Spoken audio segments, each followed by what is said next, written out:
começo a perceber o efeito que está a causar no meu filho mais velho, que é, ele tem insónias, ele tem dificuldades em concentrar-se, ele tem algumas dificuldades a nível de é muito bom aluno, ok? Mas acredito que se ele não tivesse passado por estes processos de bullying, meu filho tinha mais coragem para.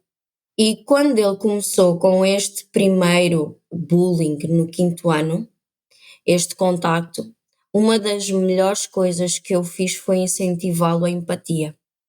A pensar nos profissionais pouco representados no mercado de trabalho, surge o Color at Work, um espaço seguro de partilha, empoderamento e fortalecimento da experiência das pessoas que compõem a diversidade de talentos e potencial existente no mercado de trabalho. O meu nome é Sofia Medina Andrade e acredito na eficácia da diversidade e inclusão para o alcance de um mundo de trabalho mais digno e justo. Sejam bem-vindos. Olá, comunidade! É com um grande entusiasmo que vos apresento a convidada de hoje, a admirável Sara Kam, uma empreendedora multifacetada que atua como terapeuta holística, consteladora familiar, facilitadora de círculos de mulheres e, mais recentemente, de retiros sistémicos. Como a própria diz, ela é uma eterna aprendiz da vida. Com uma experiência profissional que ultrapassa uma década e abrange diversos setores, a Sara tem impactado positivamente a vida de pessoas de todas as idades por todo o país. Mas sabem, o seu percurso na área do desenvolvimento pessoal não é linear. Quem nunca se deparou com aqueles períodos da vida em que parece que tudo corre mal, mas para obrigar-nos a mudar? Bom, com a Sara, essa mudança resultou na sua entrada enquanto profissional no mundo do desenvolvimento pessoal, quando em 2018 deparou-se com um despedimento que a levou a reavaliar o rumo da sua carreira, ao mesmo tempo que colocou no seu caminho o Reiki. Desde então, a sua forte presença em palco e os insights sobre as relações entre pais e filhos, assim como a sua abertura para falar da sua jornada enquanto mãe, têm cativado o interesse das audiências e inspirado imensas mulheres. Simultaneamente, o impacto que ela tem gerado tem-lhe dado ainda mais confiança para se aprofundar nas áreas do desenvolvimento pessoal, de modo que aos dias de hoje podemos dizer que ela faz do seu talento profissão. Filha de pais moçambicanos, a Sara nasceu em Portugal e já viveu em Moçambique e na Islândia, tendo regressado a Portugal em 2010, onde continuou a construir a sua trajetória. Hoje, dedicaremos a nossa conversa a um tema que, direta ou indiretamente, toca a vida de todos nós: o bullying. A forma como afeta as crianças é um assunto crucial, que muitos de nós já vivenciamos ou conhecemos alguém próximo que passou por isso. Ao longo desta conversa, que será dividida em duas partes, vamos explorar não apenas como o bullying afeta as crianças, mas também como impacta aos pais, assim como as repercussões que tem no mundo profissional, pois sabemos que os comportamentos de bullying no ambiente profissional muitas vezes têm raízes na infância. Sem mais demoras, é com um grande prazer que eu digo olá, Sara, e muito bem-vinda. Olá, Sofia, obrigada. É um enorme prazer também estar aqui contigo nesta conversa. Obrigada mesmo. Estou muito grata por ter-te aqui hoje, sabes? E há uma pergunta que eu faço sempre aos nossos convidados, com um intuito muito especial também, é mesmo de aumentar aqui a questão da representatividade e de ouvir pessoas como nós a descreverem-se enquanto profissionais. Por isso, quero muito ouvir-te. Como é que tu te vês ou te descreves enquanto profissional? Então, hoje em dia eu descrevo-me como tu disseste, né? Eu sou uma aprendiz da vida. E profissionalmente, eu hoje em dia sou muito metódica, eu posso assim dizer, e não desisto daquilo que eu quero e das minhas metas. Então, hoje em dia, enquanto empreendedora, porque existe um desafio, né? Existe o desafio de trabalharmos para outros e sermos empreendedores. Então, o ser empreendedora tem que estar sempre a inovar, tem que estar sempre a buscar novos voos. Então, é isso que mais me cativa. Então, enquanto profissional neste momento, eu descrevo-me como, além de aprendiz da vida, claro, mas como uma inovadora. E para quem conhece um pouco do teu trabalho, sim, eu acho que é o adjetivo certo. Sim, porque eu adoro inovar. Eu lembro-me, há uns anos atrás, eu não me identificava em alguns trabalhos exatamente por isto, porque era sempre a mesma coisa. E eu não conseguia raciocinar aquilo, eu não gosto muito de rotinas, então eu adoro o empreendedorismo, apesar de ser desafiante, mas adoro porque eu tenho que estar sempre a inovar e a criar coisas novas, e isto me estimula enquanto profissional e ser humano também. E é engraçado porque, sabendo um bocadinho da tua trajetória, eu fico muito curiosa. Porquê? Porque tu passaste por uma mudança a nível profissional completa, tipo, eu acho que foi mesmo 360 graus, e entraste no mundo do desenvolvimento pessoal. Mas claro que eu tenho muita curiosidade em ouvir nas tuas palavras como é que foi esta mudança e os desafios. Sendo tu uma pessoa que gostas de estar deparada com desafios, como é que foi entrares neste mundo e lidares com os desafios que te foram aparecendo? Para mim faz sentido começar do início, ok? Para explicar, porque tocaste em um ponto que me chamou a atenção, não é? Sendo que apresentaste-me como terapeuta holística e eu vou falando sempre aquilo que eu sinto, né? Claro. E uma das coisas que me chamou a atenção outra vez é quando disseste sobre a Islândia, ok? Então eu comecei a trabalhar na Islândia, em supermercados, ok? E aquilo não me satisfazia muito enquanto pessoa, enquanto ser humano, sentia que estava num sítio só porque sim. E eu tinha 17 anos. Eu lembro-me que saí de Moçambique para a Islândia e comecei logo a trabalhar. Aquilo para mim, em primeiro lugar, foi um choque, porque eu saí do mundo que eu era a princesa de casa, tinha tudo e mais alguma coisa, e de repente deparei-me com a área de trabalho. Então, só aí foi um choque. E um país novo também. Era muito nova. Era nova num país novo, em que aprendi a falar islandês em 3 4 meses, como não sei, mas aprendi. Foi incrível também essa experiência, mas depois quando vim para Portugal, a questão aqui que me levou foi quando eu engravidei, em que eu disse: "Uau, e agora? Eu estou em Portugal, não tenho trabalho e estou grávida, faço o quê da vida?". Então, entretanto, pronto, foi uma conversa, um companheirismo meu e do pai dos meus filhos, e pronto, e foi assim. Só que neste percurso de trabalho, o que eu senti e o que eu senti muitas vezes é esta dificuldade das mães terem um trabalho ou terem um horário que dê para ir buscar os filhos, para estarem com os filhos. Isto foi uma das coisas que eu mais me deparei aqui nesta área de trabalho. E depois, quando eu me separei do pai dos meus filhos, eu pensei assim: oh, e agora faço o quê da vida? Outra vez. Tenho 2 crianças, né? E faço o quê? E a única certeza que eu tinha no momento era que não queria voltar para o pai dos meus filhos. Então eu precisei de, entre aspas, me desenrascar e abraçar novos voos. E este novo voo foi restauração. E eu disse assim: vou para a restauração, eu gosto de cozinhar, aprendi a cozinhar para os meus filhos, então vou seguir nisto. E foi assim. E a única condição que eu pus no trabalho é eu ter um horário em que desse para ir buscar e deixá-los à escola. Pronto. E no meio disto tudo foi um aprendizado incrível, porque no meio deste restaurante eu fui experienciando várias áreas dentro do restaurante. Fui experienciando a área de sala, a área de cozinha, a área de copa, a área de caixa, a área de tudo. Eu era considerada faz tudo. Eu não parava. E isso foi muito incrível, deu-me uma enorme bagagem. E entretanto já não estava a fazer sentido aquele trabalho, mudei para outro. Mas aí eu fui convidada pela empresa. Eles foram lá, o dono da empresa foi lá almoçar e veio falar comigo e disse assim: gostei muito do teu trabalho e como tu trabalhas, és incrível a trabalhar e eu quero que tu trabalhes para mim. E eu pago-te o dobro, tu estás a ganhar aqui. E eu fiquei desconfiada, como é óbvio. Diz assim: mas como é que é possível isto, não é? Estar a acontecer comigo. Lembro que na altura liguei ao pai dos meus filhos, o pai dos meus filhos disse assim: Sara, não perdes nada em arriscar ou ires à entrevista e veres o que é que, não é? E eu pensei, hesitei, mas fui. E foi das melhores coisas que fiz, porque comecei outra vez a experienciar outra coisa, que foi neste novo trabalho. Eu trabalhava só como caixa e atender clientes, e aquilo foi incrível porque eu só comunicava com estrangeiros. Então eu punha o meu inglês ativo e adorava aquilo e conhecia novas pessoas e conhecia, então acabei por estar radiante. Só que, entretanto, como o espaço onde eu estava a trabalhar não era assim de todo para a dona um lucro, não é? Então ela despediu-me. O meu contrato terminou e não renovou o contrato. E o que é que acontece, ou o que é que aconteceu a seguir? Ela recomendou-me a alguém. E esse alguém disse: Ok, eu quero ficar com ela porque ela é boa trabalhadora. E eu pensei assim: Meu Deus, ok, tudo bem. Só que nessa altura, quando eu me despeço, eu não sei como, eu começo imediatamente a fazer reiki.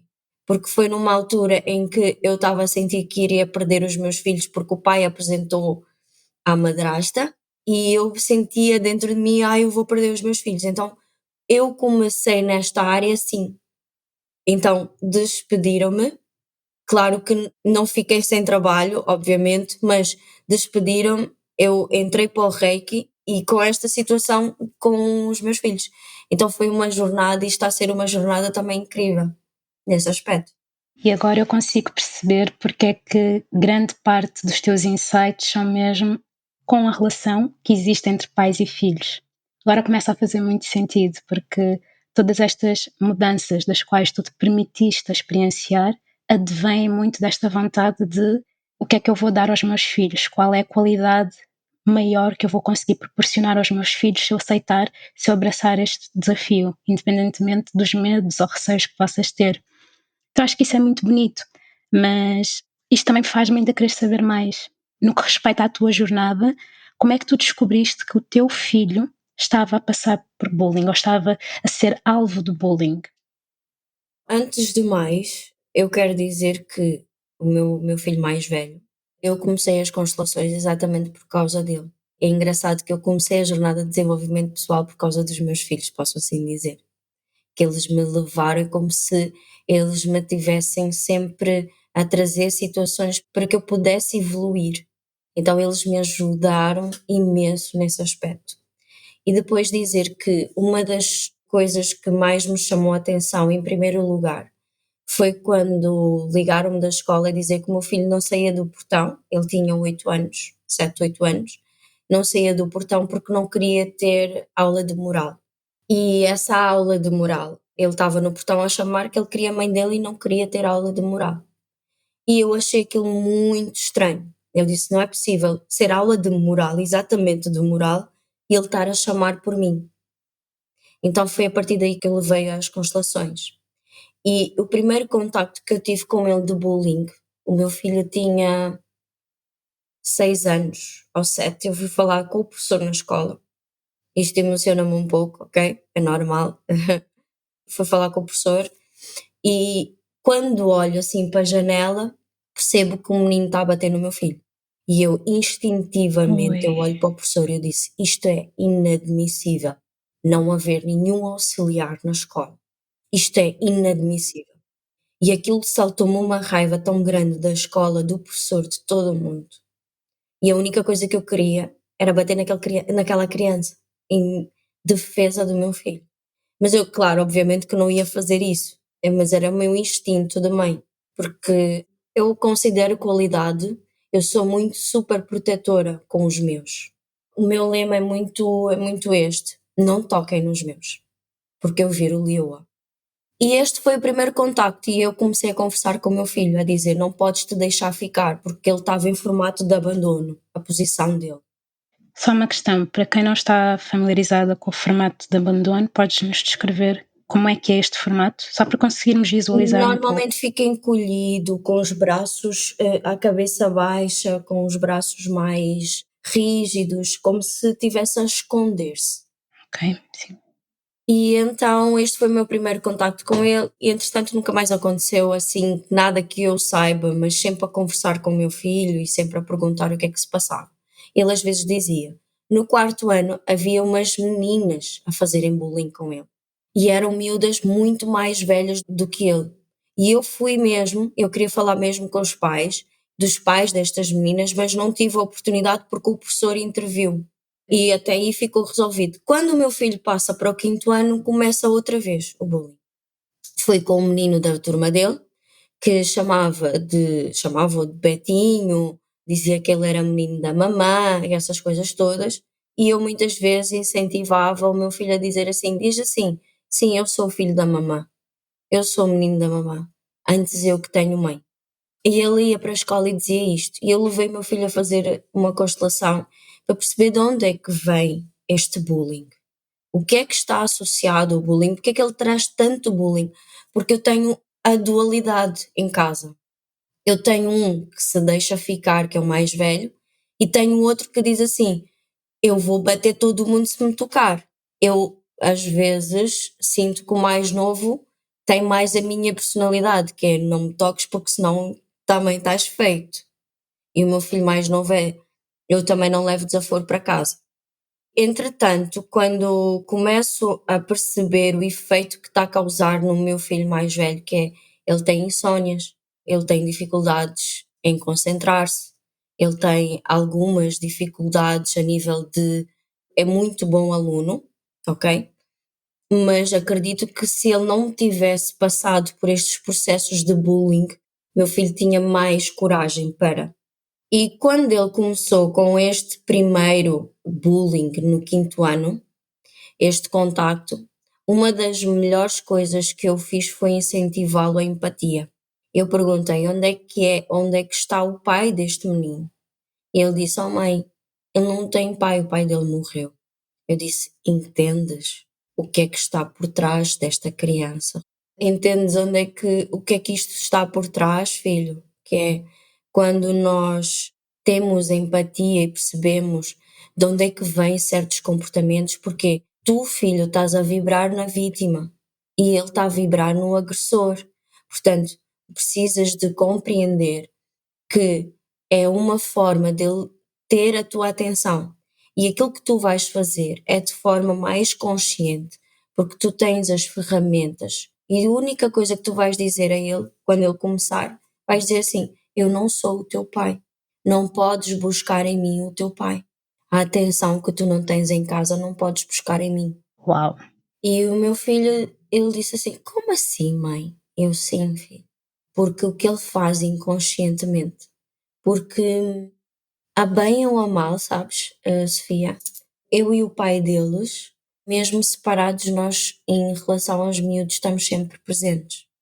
Os nossos assuntos são nossos assuntos, mas os assuntos que é em relação aos miúdos, estamos sempre presentes.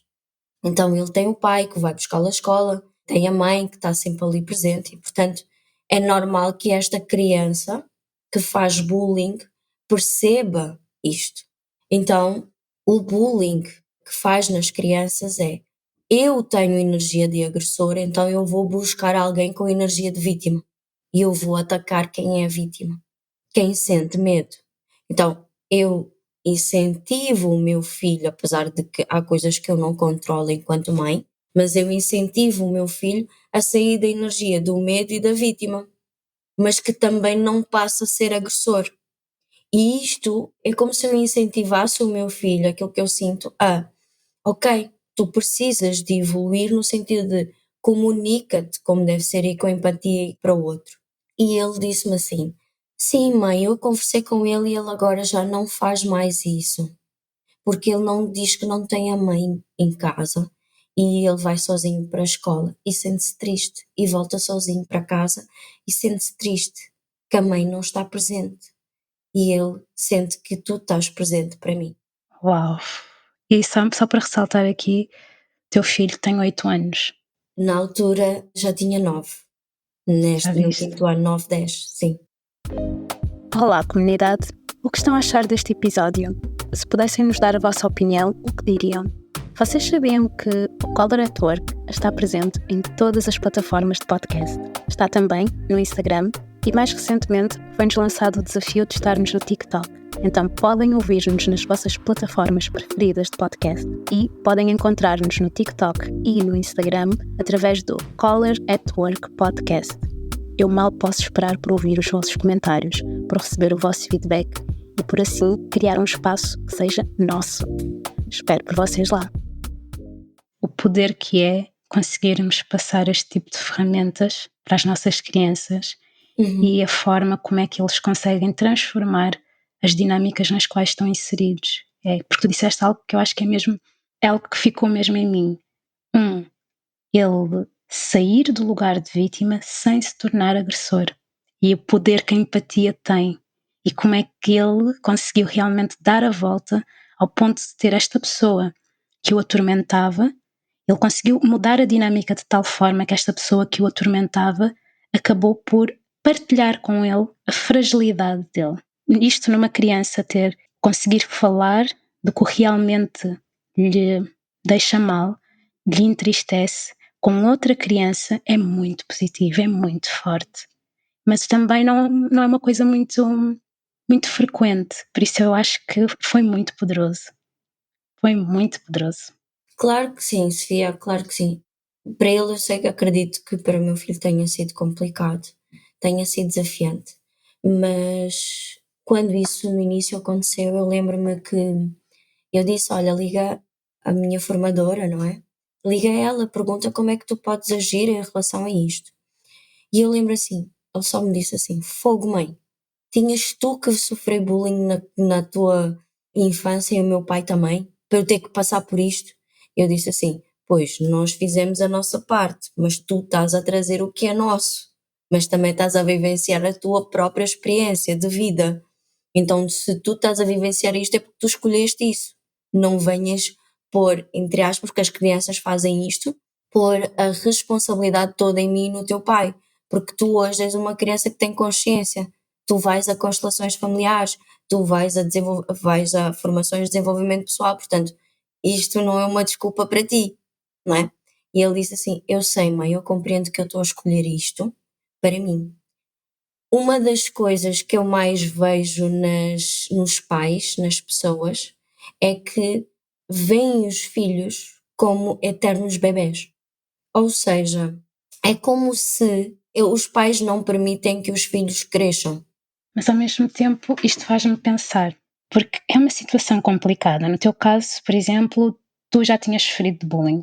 Ou seja, ver o teu filho passar por uma situação de bullying não só é um trigger, no sentido de que te faz lembrar as questões pelas quais tu já passaste, e agora estás a ver alguém por quem, como tu disseste, tens logo desperta-te aquele instinto de leoa de eu quero lutar pelo meu filho, eu quero garantir o bem-estar dele, eu não quero permitir que isto aconteça. Então isto faz-me pensar como é que tu consegues equilibrar este instinto protetor, não é, de mãe, que eu quero proteger, com o teu bem-estar também. Porque isto afeta os pais. E tenho a certeza que te afetou. E então como é que consegues equilibrar isto ao mesmo tempo que conseguiste depois dizer, ok, isto é a altura de focar nele e dar-lhe as ferramentas, porque foi um processo muito bonito, a meu ver, mas também muito difícil e muito desafiante para ele, mas também para ti, porque tu és mãe. Acredita que desta última vez tive mais consciência, porque ele não só sofreu no quinto ano, mas também agora no sexto. E agora no sexto foi ainda mais grave, porque esperaram por ele na escola com pedras, chuteiras de piqueira e tudo mais. E quando eu me apercebi que o meu filho chegou a casa a correr, ele veio correr, eu assim, abriu a porta e disse: "Então, mas o que é que se passou para vires a correr? Não tinhas necessidade de vir assim a correr". "Não, mãe, fizeram-me uma espera na escola". Aquilo subiu-me uma coisa. E a primeira coisa que eu fiz foi ligar ao pai deles e dizer: "Preciso". Liguei ao pai deles e disse: "Preciso que resolvas este assunto, porque só tu é que vais ensinar os teus filhos a ser homem, porque eu sou mulher, eu não consigo. Eu sou mãe, não consigo". E, em primeiro lugar, isto foi dos maiores desafios que eu já passei entre mãe, posso assim dizer, mãe porquê? Porque normalmente as mães querem resolver tudo sozinhas e não permitem que o pai esteja presente. E consoante eu fui fazendo o trabalho, a meu nível de mulher e o pai deles homem, fui tirando esta carga e apenas sendo só mãe quando lido com ele, e isto é incrível também em relação a este processo, porque liberta os meus filhos de muita coisa. E o pai incentivou a: "Ok, filho, tu tens que tratar das tuas coisas sozinho. Tu não podes estar sempre à espera que a tua mãe faça tudo por ti. Já não é a primeira vez que isto acontece, não vai ser a segunda, não vai ser a terceira e tu tens que saber lidar, porque na vida adulta tu não vais ter a mãe nem vais ter o pai para te ajudarem. E eu naquele momento entendi que a função de um pai no momento do bullying, parecendo que não, eu entendi isso. O pai traz uma visão, ok? Muito masculina, porque eu tenho filhos homens, eu não tenho meninas. No meu caso, eu podia lidar de uma forma diferente, porque eu era menina, ou quando eu sofri bullying. Agora, ele é homem, ele vai ser um homem. Então, não é a mãe que vai ensinar um filho homem a ir para a vida. E quando eu entendi aquilo que o pai dele queria, o pai dele disse assim: Sara, é a última vez que tu vais à escola, vai ter que resolver sozinho. Nem que ele tenha de voltar para casa todo com o olho inchado. E eu assim, isto é como se cravassem uma faca no meu peito. Mas eu entendi naquele momento que eu precisei ou preciso, em determinados momentos, me afastar para que o meu filho cresça enquanto homem e possa lidar com os exemplos que o pai lhe está a dar, certos ou errados. Eu não incentivo a luta, mas o pai deles incentivou isto. E isto fez-me um pouco de confusão, como é óbvio, mas não foi aquela confusão de, ok, não compreendo, mas foi aquela confusão de, como assim eu vou ter que ver o meu filho a chegar a casa todo espancado e eu não consigo lidar com isso, acho eu. E entretanto, mas depois comecei a perceber qual é que é o meu papel de mãe. Qual é que é o meu papel de mãe desta criança? É este, é acolher. E entretanto ele foi fazer outra constelação. E nessa constelação apareceu exatamente isto, que o meu filho precisa do essencial. E o essencial é a raiva. E a raiva é do pai, porque o meu filho tinha falta ou tem falta de raiva. Então ele precisa de lidar com este menino e ele sair da zona de conforto e lidar com ele de forma física. Uma das coisas e ensinamentos que a minha formadora deu é muito isto. A luta não é tão má como as pessoas pensam. A luta faz tu perceberes os teus limites, sejam eles quais forem. E nós só trazemos isto quando nós temos o pai no coração, ou quando assumimos o nosso pai. Então, o bullying tem a ver com isto, mas algo mais incrível que aconteceu nisso foi entender que este menino só fazia isto porque acontece em casa o mesmo. E ele em casa, ele tem de cuidar da mãe, porque o pai não cuida da mãe. Então ele desconta a raiva nos outros meninos. E aquilo que apareceu é que o meu filho já esteve nesse papel de assumir a postura de cuidar da mãe.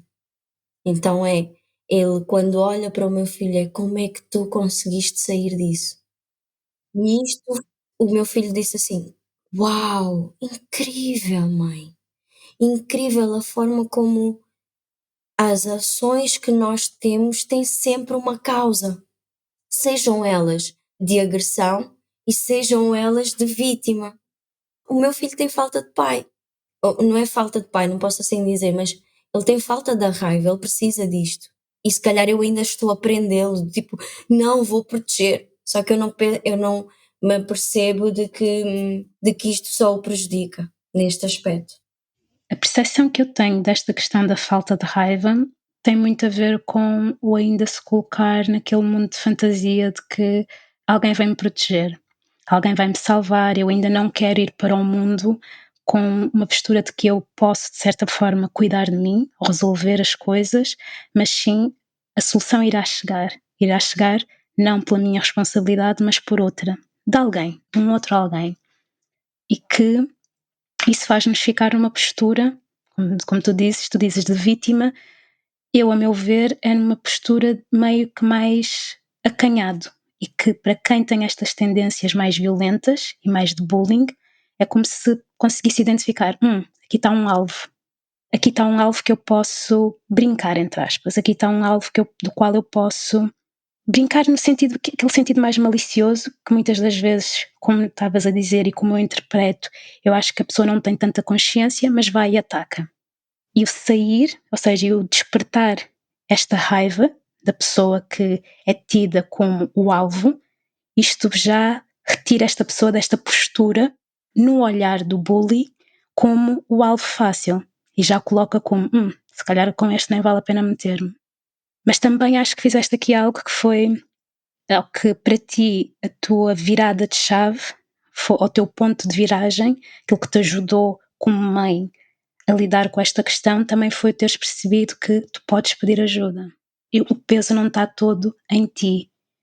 A responsabilidade não está toda em ti. Tu tens uma pessoa que é o pai do teu filho que pode ajudar-te a lidar com a situação, ponto número 1. Repartir aqui um bocadinho esta dor, este peso. 2, o teu próprio filho, se capacitado para tal, também pode ser um terceiro elemento. E pode ser ele a dizer, ok, isto está a acontecer-me, há formas de resolver. Ou seja, eu acho que para ti, daquilo que me dizes e o que eu retiro, por favor, corrija-me se eu estiver errada, é mesmo, eu não estou sozinha neste problema, ao enfrentar este desafio, e ao repartir isto eu também consigo cuidar um pouco de mim, e cuidando melhor de mim consigo ajudar o meu filho.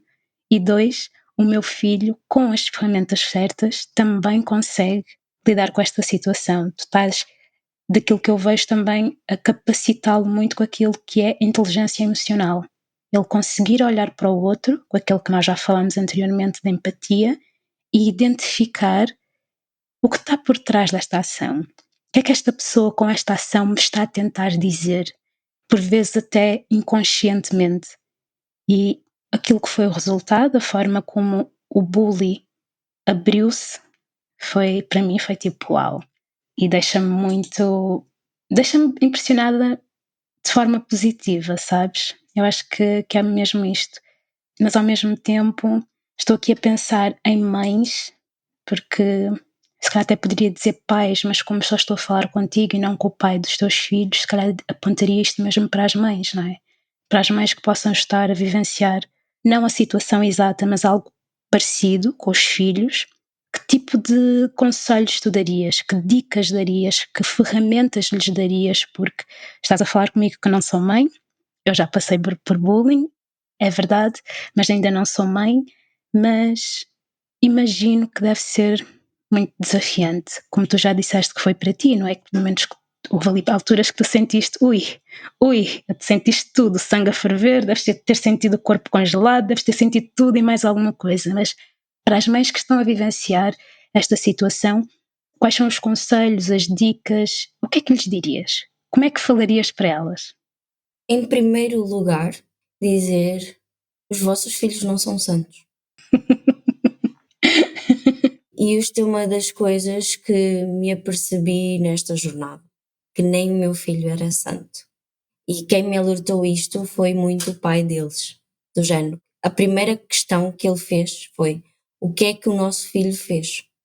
E eu entender que, ok, se calhar existe também aqui a questão de que o meu filho não é santo. O meu filho também pode ter provocado esta situação, seja ela inconsciente ou não, para lhe levar a esta solução. E depois a outra sugestão é estarem atentas. Só que as mães estão mais atentas nas lidas diárias do que nos próprios filhos. Ou às vezes as mães estão atentas em excesso e tornam e relativizam a situação, que é: ele é uma criança, isso não foi nada. E isto nós não sabemos o impacto que tem, porque existem crianças que param de comer, há crianças que demoram a dormir, há crianças que não comunicam, há muita criança que não comunica o que está dentro delas. E muitos pais acham que isso é bom. Isso é das piores coisas. Eu prefiro um filho que chega à casa e quer partir toda a casa do que um filho que chega a casa e diz assim sempre: amém o que os pais dizem. Isto é um sinal de alerta que passa-se alguma coisa com a criança e nós não percebemos. A outra coisa também é filhos perfeitos, ou melhor, dar continuidade aqui àquilo que eu estou a dizer, não é? Filhos perfeitinhos, filhos que fazem tudo o que os pais querem, é um alerta. Porquê? Os filhos perfeitos acabam por não serem eles próprios para agradar os pais. E numa vida futura e no profissionalismo, seja na profissão o que forem, eles vão passar a vida a trazer o perfeccionismo para simplesmente continuar a agradar os pais. E isto eu escolho uma profissão por ti, eu faço tudo que o meu pai quer. E há um outro sinal de alerta que crianças que passam a vida nos telemóveis, nas redes sociais, seja do que for, jogos, isto é uma das formas de bullying. Isto é uma forma de aprender a fazer bullying com os outros. Desconstrói-me isto, por favor. Imagina, as crianças têm tendência a estar no telemóvel muito tempo, certo? E o que é que acontece? Os pais não estão para eles. Então o que é que eles fazem? Eles pegam no telemóvel e dirigem-se aos pais. E os pais dizem assim: agora não posso, agora não é o momento. Ou vai lá para o telemóvel, vai lá jogar isso. Isto é uma forma de bullying. Porque o pai está a dizer assim: eu não estou para ti. Tu neste momento não serves para eu estar contigo, tu não és importante para mim. Os pais não entendem uma das coisas quando eu trabalhei na restauração. Existem muitos pais que põem telemóveis à frente quando a criança está a comer. Isto era das coisas que mais me fazia confusão quando eu via isto. Eu entrava num curto-circuito na minha mente, eu pedia a colegas meus para irem servir aquela mesa porque eu não queria ver aquilo. Porque é tipo assim, eu nem sequer para o meu filho comer eu estou disponível. E a alimentação tem a ver muito com a relação com os pais, porque é que muitos adultos têm a alimentação tão desequilibrada. Tão desequilibrada. É um caso de alerta para os pais. E muitas vezes o telemóvel, aquela coisa dos miúdos fazerem videochamadas e dizer assim, porque aquele não tem telemóvel, porque aquele não tem não sei o quê. Na altura era por causa dos ténis, da roupa, seja do que for.